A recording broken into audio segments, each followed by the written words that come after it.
So this final teaching here. First of all, the commentaries explain it's not necessarily a disagreement, and you could say that you should try to just push it out of your mind, which is sort of demonstrating a trust in Hashem that I'm not going to be concerned about whatever is going on in my life. But if you can't, then the advice is to try to talk it out with other people as a way of, allowing you to being able to really sort of let go of that worry and concern. It's interesting. There's the famous Mimer Hechaltu, which talks about the Mimer in general is about unity and developing a certain sense of unity and closeness with other people.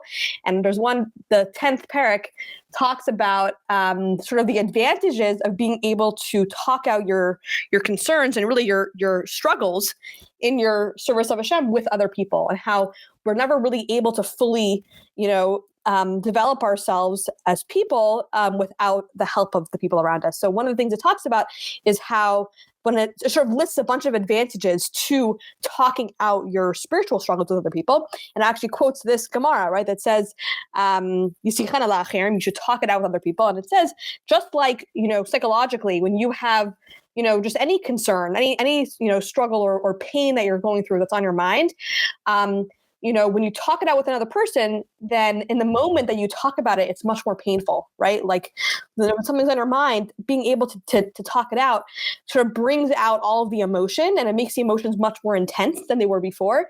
But once you finish talking it out, then it sort of relieves that pain, and it's sort of like it's soothing in a way, right? It sort of allows you to sort of feel relieved from what was on your heart. And a lot of the commentaries discuss this, right? The advice here is sort of telling you that when you talk something out, it allows you to sort of feel comforted, right? And feel relieved of the intense emotions that you had.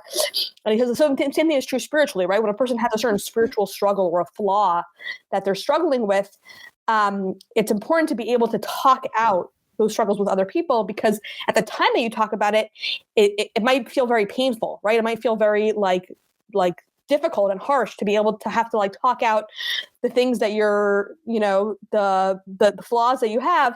But ultimately that process of talking it out is what actually allows you to sort of be cleansed of that struggle.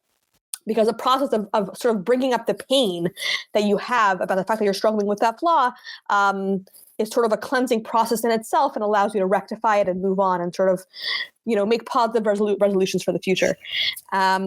Just one more idea about this. There's one sort of a twist on those words, that Yisichan al doesn't mean to talk out your concerns with other people, but could also mean to daven for other people, right? Siach, to talk in words of davening, to pray for other people, because the best sort of advice to someone who's going through their own pain is to be able to identify with someone else's pain and daven for them.